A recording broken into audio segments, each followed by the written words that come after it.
Islamic university اونتیپورہ Kashmir میں یوم تاسیس منایا گیا۔ اس موقع پر یونیورسٹی میں پروقار تقریب کا انعقاد کیا گیا، جس کی صدارت یونیورسٹی کے vice chancellor professor Shakeel Ahmad Romshoo نے کی، جبکہ ڈویژنل کمشنر کشمیر مہمان خصوصی کی حیثیت سے شامل رہے۔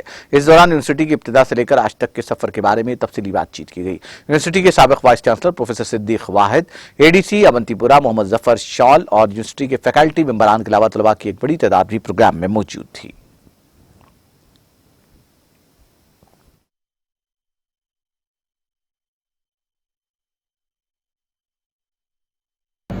کوشش جو تھی یونیورسٹی کی وہ الحمدللہ وہ کوشش ہی آج ہم اس کو ریئلٹی میں تبدیل کرنا چاہتے ہیں۔ دیکھیں، جب آپ کے پاس کچھ ہو تب آپ دکھائیں گے۔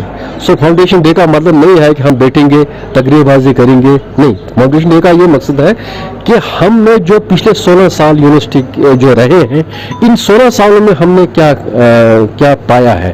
ہمارے جو اسٹوڈنٹس ہیں، دیکھیں university is meant for the students, it is for the students. جو ہمارے اسٹوڈنٹس یہاں سے نکلے، ان کی پرسنالٹی ڈیولپمنٹ کتنی بڑھ گئی۔ میں ابھی اگر آپ نے دیکھا ہوگا، میں ابھی جب بات کر رہا تھا آڈینس کے ساتھ، اپنے اسٹوڈنٹس کے ساتھ، ہمارے جو ایک وہاں پہ سیکنڈ رو میں بیٹے ہیں، ایک الومنی بیٹے ہیں، حامد صاحب ہے، تو he is an IAS officer. So کہنے کا مطلب یہ ہے کہ this university has reach to that level, will produce the best officers both at central level as well as state level, the best engineers, the best entrepreneurs, and the best people who can then who have their start. کوشش